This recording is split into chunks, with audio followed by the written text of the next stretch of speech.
hurry!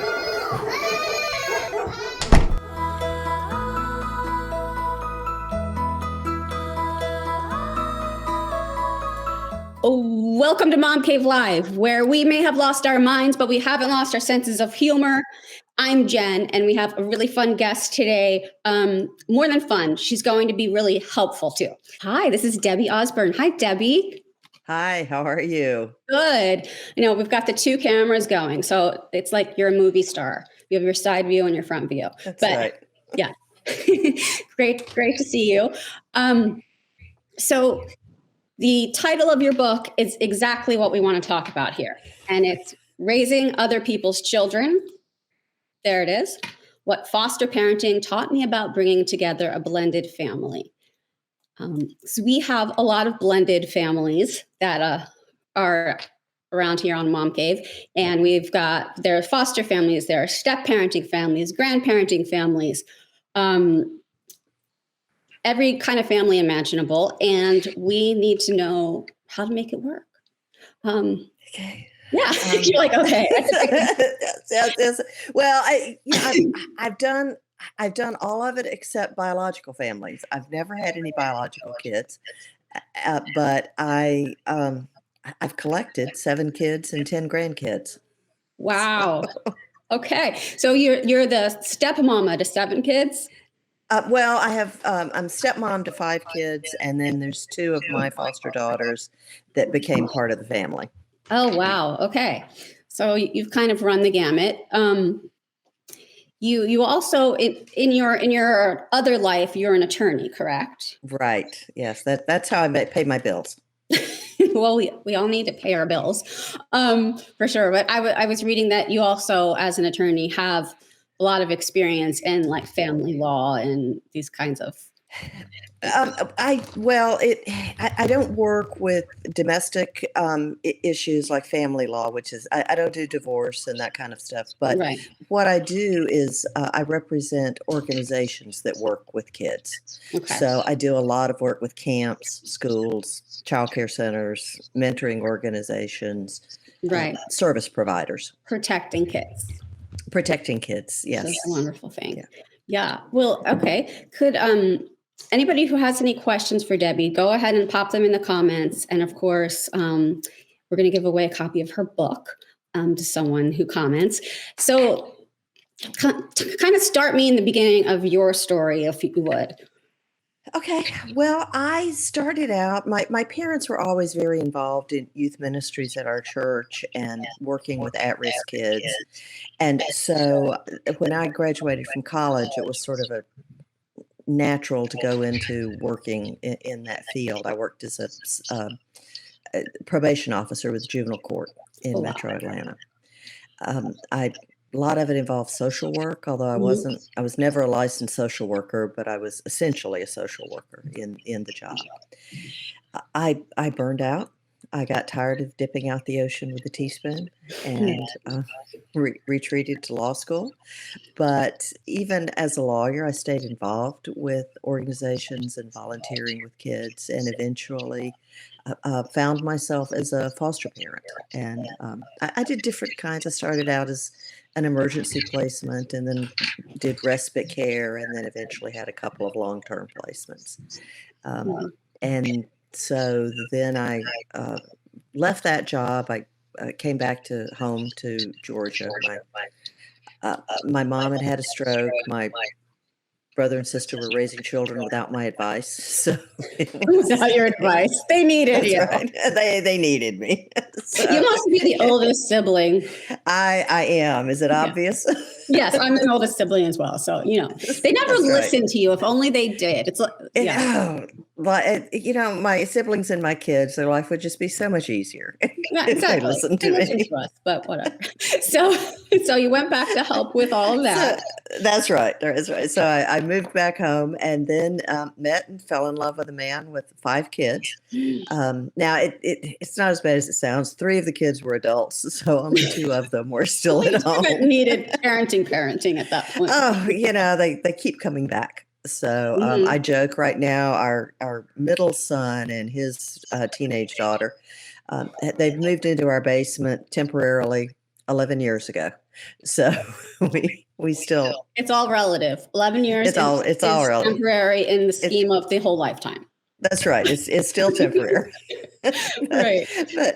But we have a good relationship, and that they have their space, and we have our space, and Perfect. it works out. But we still we have good relationship with most of the kids. One of the foster kids, one of the step kids, they make the decisions, and they pull away, and you just kind of wait for them to come back. But that's part of parenting other people's kids. It's one of the things I've discovered is that with foster kids and step kids, we're not the people who are supposed to be in their lives from their perspective. And so we have to give them space to work through that.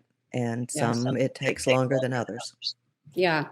I mean, in there's a similar phenomenon, I guess you would say, even with biological children, in that they have to pull away and become independent. And sometimes that part is pretty painful. There's sort of a rejection of where you came from. I think everyone goes through that a little bit in adolescence. And then hopefully, ideally, you, at least I did, you come back and think wow, like these are the people that I love. And you come back to it. You appreciate things later, but you have to grow before you can. The way I phrase it with teenagers is the aliens will return their brains eventually. Oh, thank God. You just have to wait for it. Thank God. Great. So anyone who's watching, drop a comment if you are a foster parent or a step parent, or you are helping raise someone else's child. Debbie, let's go with the step parenting aspect. When you first meet someone and they have children, or you have children, or both, what do you think is the most important thing to think about with regard to the kids? With regard to the kids, you have to decide early on what your lane is. And like I said, from the kids' perspective, you're not supposed to be in their lives. They're supposed to have biological intact family. That's the way that kids are hardwired. And when things don't work that way, there's always all sorts of good reasons that the intact family falls apart. But it still leaves the kids feeling that something's off kilter. It's just, and if we as step parents come in and start trying to do too much too soon, then we're going to torpedo the relationship. I have a great relationship with my stepkids and started out on a good relationship, but I understood from having been a foster parent that my role was not to replace their mom. Yeah, they have a mom. She's very involved and she loves them very much. And my role was as more of a mentor. And so if you think of it in terms of fairy tales, I actually used to joke with my boys that I had read all the manuals for being a stepmother, Hansel and Gretel and Snow White and all of those. I knew it. But the stereotype is there.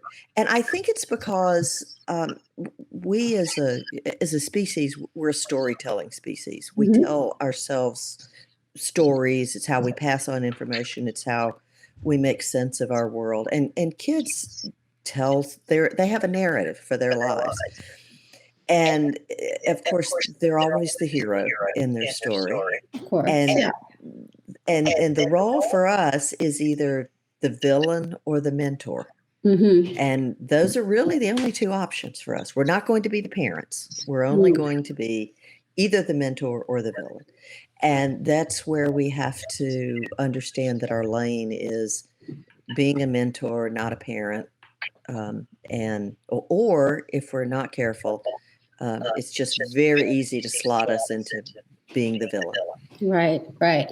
And how, when you have a kid who isn't feeling it, is thinking that you're more the villain, Right. How do you push them towards that idea of that you can be a mentor to them? How do you show them that? Well, you don't push them, you show them. Right. And so you have to give them space. You have to let them, give them permission to feel whatever they feel. Now, you still have to set boundaries. Every healthy relationship has boundaries, Mhm. and so that doesn't mean that we just put up with all sorts of crap from them. Right. But we present it in a very calm way. Of, for example, one of my personal boundaries is I just don't let people curse at me. Mhm. And when somebody starts, I just withdraw from the conversation. Just let's talk about this later. Right. And I don't respond. I don't yell back if it's any of the kids. If it happens on the phone, I hang up. If Mhm. it happens in person, I just say, We'll discuss this later," and I go somewhere else. Yeah. And it's a way of drawing a boundary in a very calm manner. And if they want to talk to me, this is how you talk to me. So you do have to balance that line between expecting respect, but giving them space to be whatever, feel whatever else they want to feel, and have room for the relationship to grow organically. So I would say that if you've got a kid who's rejecting you, which I've had, Mhm. you understand. You say, "I'm sorry. I'm sorry that your parents are not together," or as I would say with my foster kids, I'm sorry your mom's not here. Um, I'm here. I love you, and these are the house rules. Yeah. Right.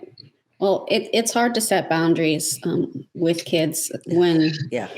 and when they don't respect you as much, even harder. I'm sure. Yeah. Can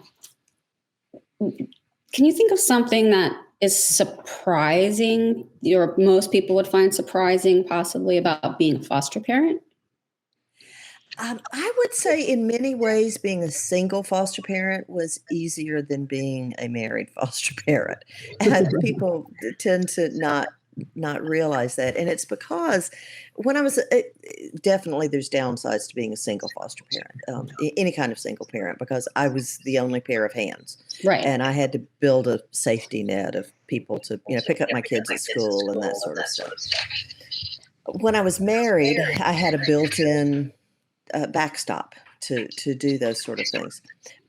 But the part that made it hard is this wonderful, generous, reasonable man that I married had different opinions. Mhm. He didn't agree with me. Again, like And siblings and children, if only the yeah, spouse would agree with us and exactly. listen to us, things would be so That's much right. easier. I had been doing this. I knew what I was doing Right, once. right. So the part that surprised me was having to get on the same page as my spouse, or at the Mhm. very least, agree to disagree, but decide whose lane this was in. Uh-huh. And generally, if you're disagreeing with your spouse, the biological parent gets they're the ones who make the final decision, because they're the ones that the kids are connected to. Right. That's fair, I think. Yeah. Yeah, Are well, there resources for dealing with those sorts of the spousal disagreements? Is there anyone who can help you? Is there anywhere you can turn when you're having that problem while parenting?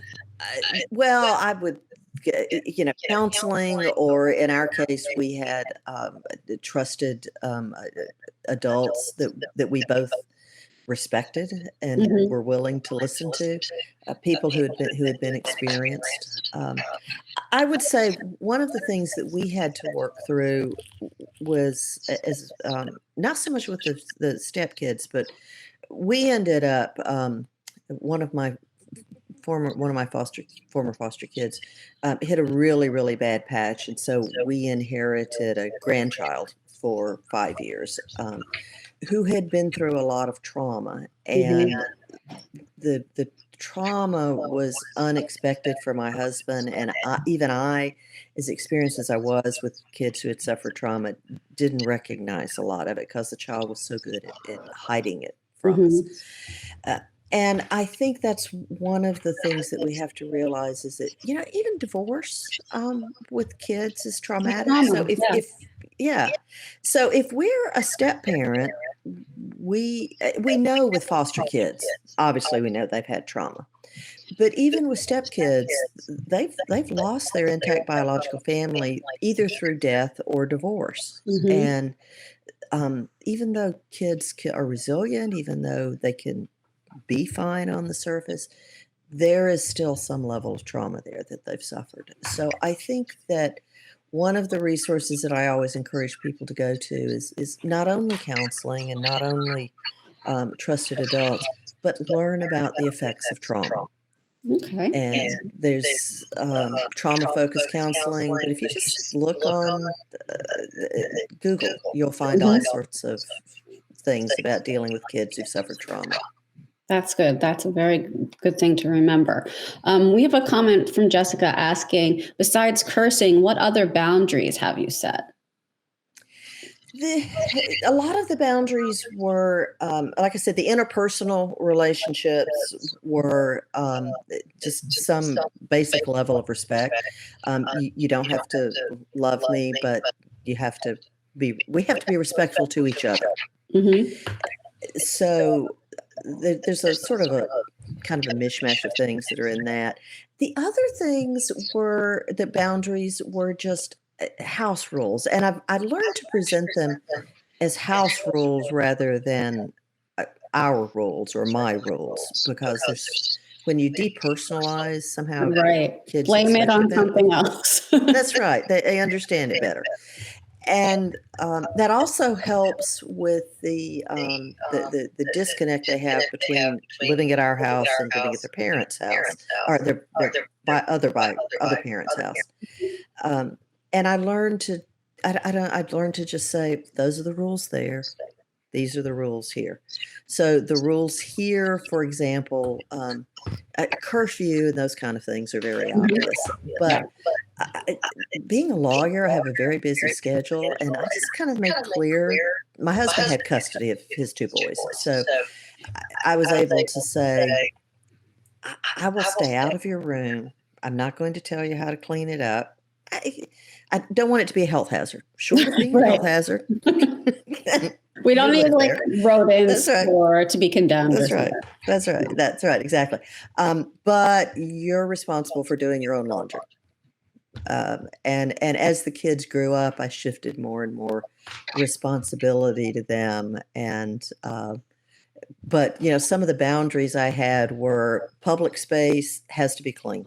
If you carry your stuff into the public space, you got to carry it out. They had chores, and again, I learned that let's take, for example, one of my kids just was supposed to take trash out, and he would never remember to take the trash out. I'll have one of those too. Yes, and you can fuss at him, you can yell at him. I remember actually saying to my son, so when do you plan to take the trash out? And this kid was a delightful kid because he didn't have a filter until he got a little older. So I said, what's your plan for taking the trash out? He said, when I got tired of your nagging me about it. Right. So I thought, all right, so we have to do something besides nagging. So I went back with a technique my mom used, which was when the trash started, building up in the kitchen, getting close to overflowing. I just bagged it up and put it in his room, and I kept leaving the trash in his room. That is totally my style. I love it. Yeah. Well, it's your got it out of my way. It's not. I don't want it in my kitchen anymore. You're supposed to take it out in your room. That's right. That's right. So I learned to look for logical consequences in those sort of areas and try to replicate life as much as possible. And that's what happens if you don't take the trash out. It piles up. And Right. I just needed it to pile up in his space instead of my space. Fair enough. Totally clever. Social media is full of young, gorgeous women giving makeup tutorials. I guarantee you they've never tried putting their face on with a baby on one boob and another kid shooting Nerf guns at them. Moms want to look great too, but we just don't have the time or the energy to put all that effort into it. Meet Mommy Makeup. Yep, it's a thing. Mommy Makeup's motto is clean beauty for busy women. Take advantage of their free color consultation program. Send in your selfie and which products interest you, and Mommy Makeup will reply back with shade suggestions and a $10 gift card to use towards your order. mommymakeup.com/free color consultation. Promo code MomCave for 20% off your first order. Start your mommy makeup journey today. Or as soon as the kids go to bed. I'm going to flash your book up on the screen real quick for everybody again. Let's see. This is Raising Other People's Children. It should make a link in the comments where you can find the book. I've heard wonderful things about it, and I know that there are so many people here that could use some advice. Let's see. So before we wrap up, I'm trying to think of a really great question. I need to be like, you remember Inside the Actors Studio when he always had the questions at the end? Yes. The same questions. I need to have that. But, okay. So, someone is just became the guardian of their grandchild for the first time. Mm-hmm. And they're going through all the thoughts and the emotions and the what the heck do I do's. And if you could just say something to them, what would you tell them? Relax, take a deep breath, take things one day at a time, and understand that if you're raising a grandchild, it's because they have trauma in their lives. You may not see it, you may not understand it, you may not even know how bad it is, but it's there. So one of the things, again, it goes back to boundaries, but understand sometimes that trauma response looks a lot like bad attitude, and being obnoxious and being disrespectful and those things. And so you have to learn how to say, no, this is a boundary. You have to be respectful, but I understand where you're coming from, and we need to work on this together. And you need to walk alongside them, and you need to give them the structure, and you need to help them with learning how to adjust to the new situation, but you need to give them a lot of grace and a lot of room to find their way. And I guess the top thing I would say is pick your battles. Don't argue over everything. Make sure that if you have a rule, it is worth going to the mat for that rule, because they will push you, they will push the boundaries, they will test you, and you don't want to do that for everything. Again, that brings us full circle. Pick your battles also applies to siblings, children, spouses, all of it. Pick your battles. Yes. Know what's important to you. Thank you so much. I feel like there's so much that you could share, and there are a million questions people must have. You can put them in the comments, and you can find Debbie at Debbie Ausburn on Instagram, and your website is debbieosbourne.com. Thank you guys so much for watching, and thank you, Debbie, for talking with me. Thank you. I've thoroughly enjoyed it.